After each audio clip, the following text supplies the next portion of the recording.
Okay guys, what we're looking at here is the clutch casing for a BMW F650GS, which we're going to remove. Now the biggest problem facing the removal of this casing is this pipe down here, which runs around the outside and stops it from being pulled out. So I'm going to show you how to deal with that.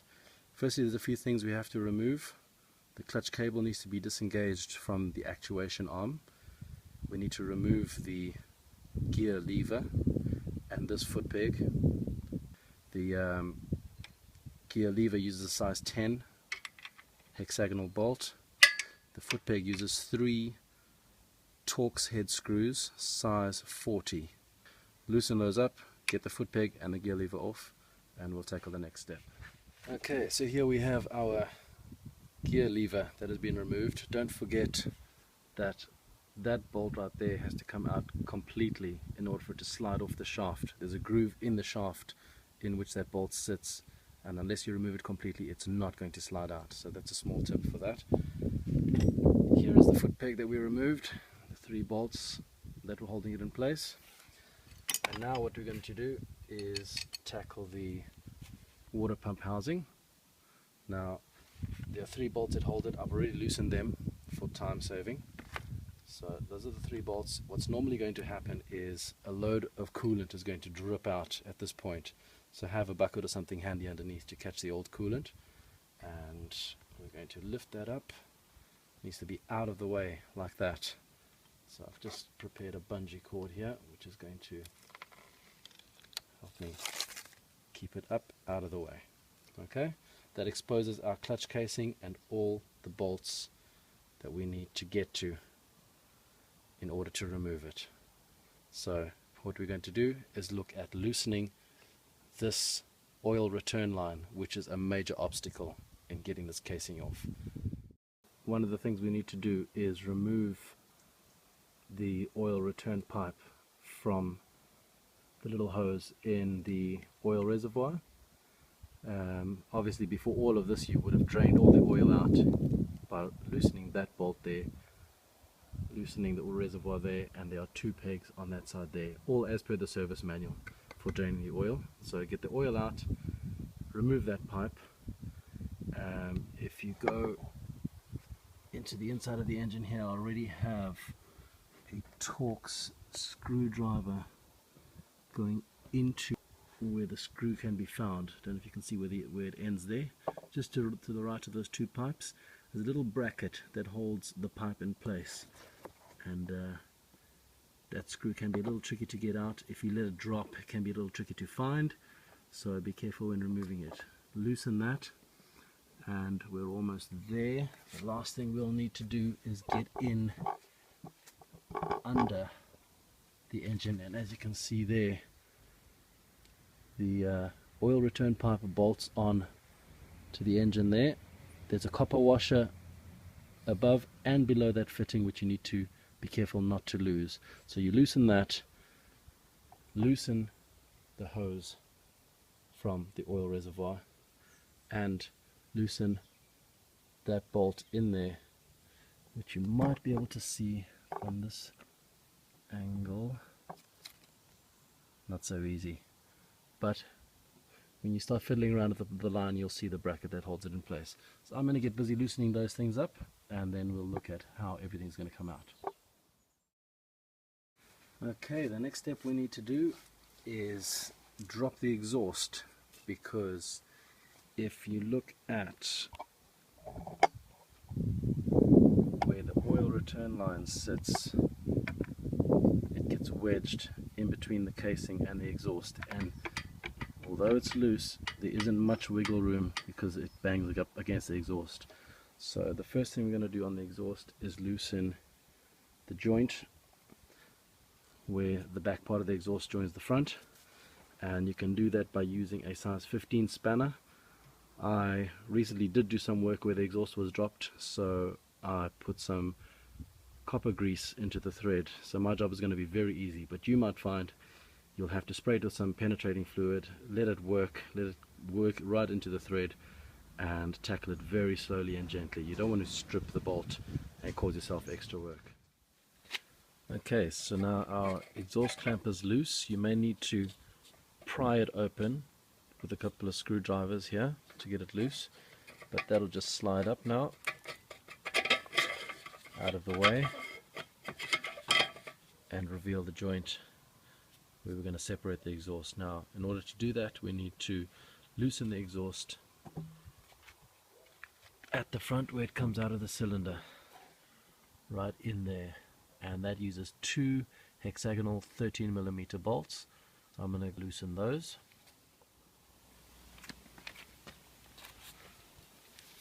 Those two nuts from the exhaust are now off, and this little bracket will just simply slide off the exhaust, and all you need to do is gently ease it out of the cylinder, and the whole front part of the exhaust comes loose. Give it a little twist and it'll drop down just enough for you to get this oil line out. So we're going to loosen that and pull it out now. This is the nut that holds the oil return line to the bottom of the sump.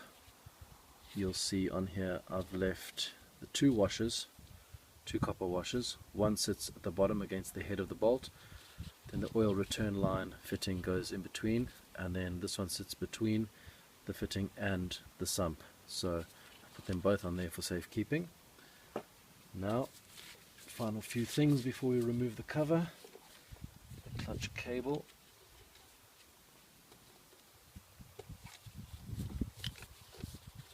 That's going to clip off quite easily, just like that. You'll find that seal there against the gear selector is going to give you a little bit of resistance. So I've already loosened that up a little bit, and there we go. Be careful behind, in between the cover and the engine is a paper gasket. So if you're planning on reusing it, try not to use any sharp tools to pull this out. And as it comes out, you may need to give the oil line a bit of a wiggle.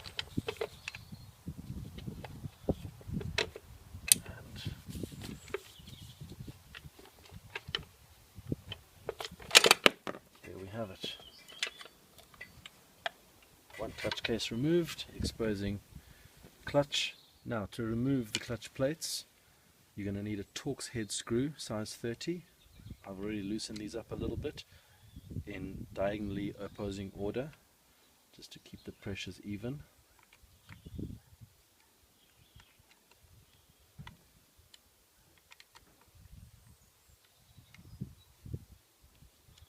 Behind these screws are the clutch springs, so if they need replacing,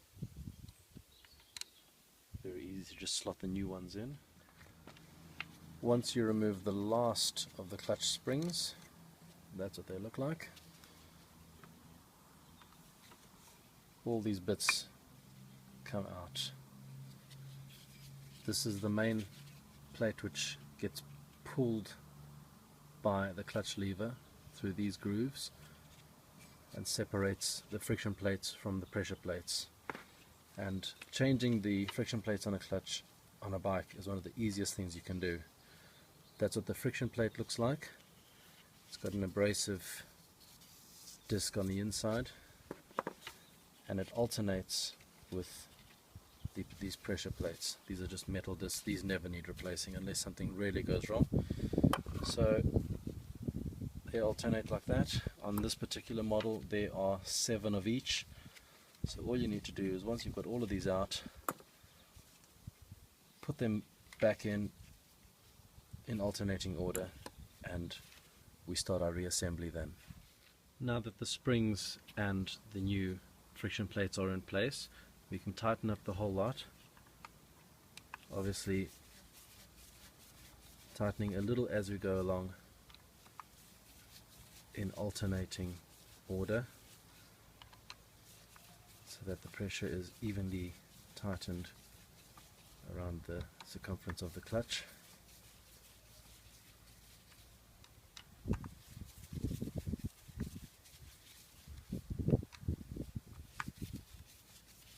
And so forth, back to the top, tightening a little bit each time so that the clutch goes in nice and evenly and the pressure is applied evenly. Right, now that everything's back together, The main thing we need to make sure of is that these splines are facing right before we put the cover back on, because the rod on the inside of the cover that runs down the inside there has splines. It has to line up with this. If they're not lined up, you're going to cause some damage, and you're going to push this rod and the bearing behind it into the casing and have to reassemble it again. So let's see if we can get this on gently. Okay, here we go. Taking very gentle care with the paper gasket. Wiggle the casing in behind the oil line, and important note, get the oil line in just before the clutch casing goes in, because there's no space for the oil line to wedge in after that. So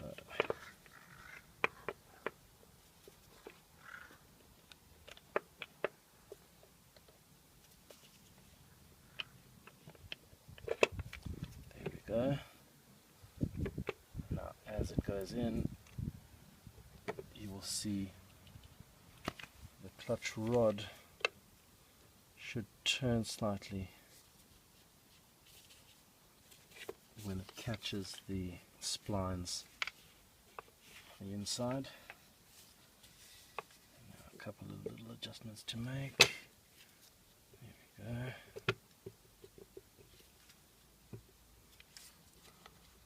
Okay, it hasn't hit the splines yet. Just get these screws for the starter motor out of the way. Those are two screws I forgot to mention earlier that need to come out. They sit vertically into the clutch casing. They need to come out. That's the starter motor that bolts onto it there. Just going to move those out of the way for now.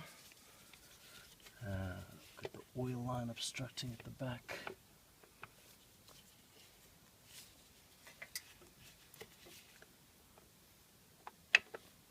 There we go. The oil line is over the clutch casing now. And that should all go home. Yeah, you can see the rod is catching on the splines now.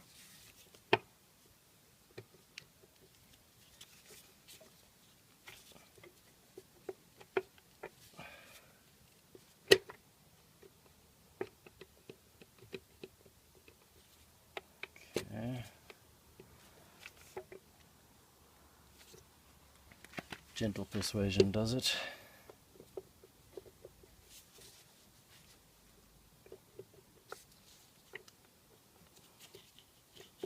Okay, it's definitely lined up because the splines are working.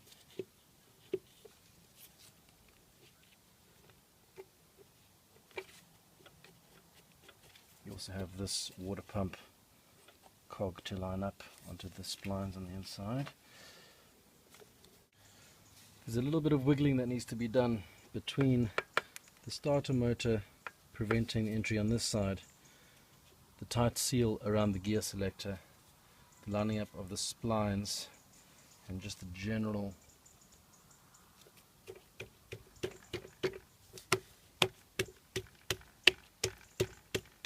right, as it's going in, you can see this shaft turning. There we go. As it goes in, it tightens, which means that the splines have lined up. See it moving a bit more there. Alright, that's nearly completely in place. There'll be one final little click. There we go. And we have it. All the bolts that tighten the casing to the engine have been tightened, including these two bolts for the starter motor.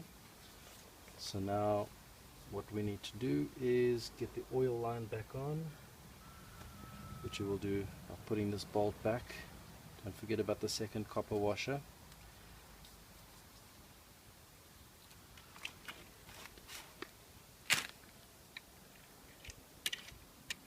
One underneath, the other one goes in on top.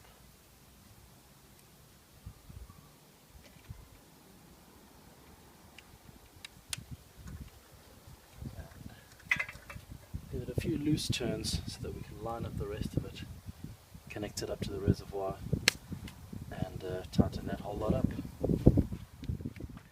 Now that the oil line is all tight in all three places, at the bottom, at that very hard to get to little screw, and back the hose back up in the oil reservoir, we can put the exhaust back in place. Now, between the exhaust and the cylinder, there's this little metal washer which has little tabs in. That's going to clip onto the exhaust, and it might be a good idea just to press the tabs in a tiny little bit so that they hold on the end of the exhaust.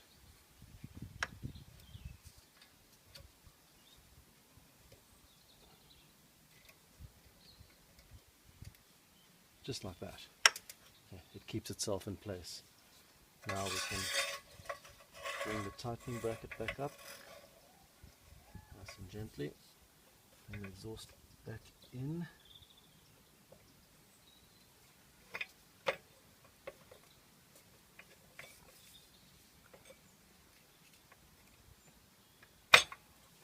And in it goes.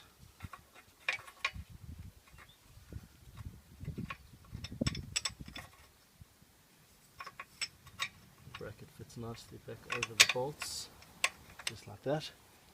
And we're ready to put the bolts back on and then tighten up the joint on the exhaust. Our exhaust is now firmly in place. Tighten the clamp there and onto the cylinder. Next thing is putting the water pump housing back in place. 3 simple little bolts. Make sure the gasket underneath, it's a little rubber gasket.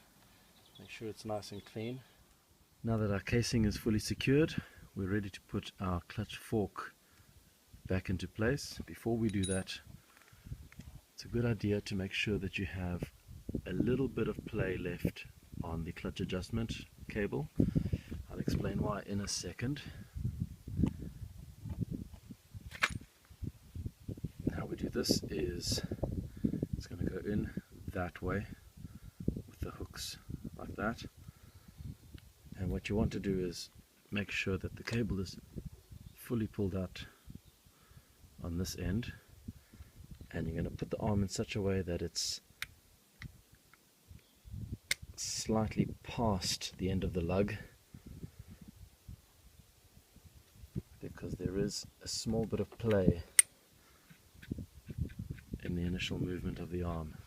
And what you want to do is, when you remove that play, you want this little lug to just be able to hook over so that there's no play in the cable when it's in position.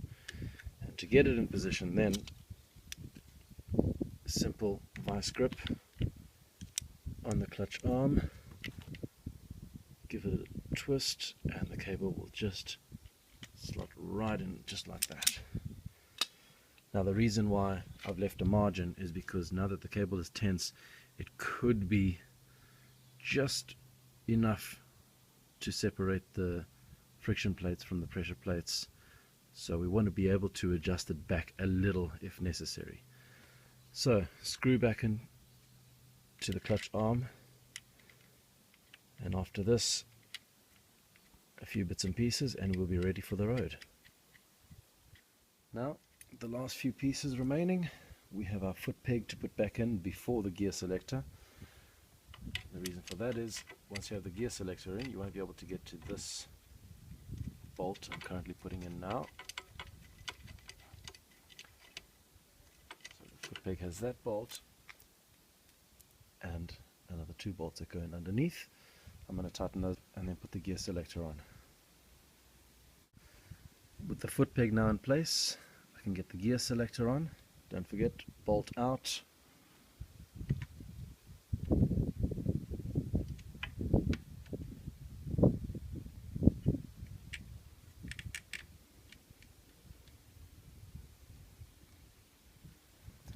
And once that is tightened, all we need to do is top up the oil and the coolant and hit the road.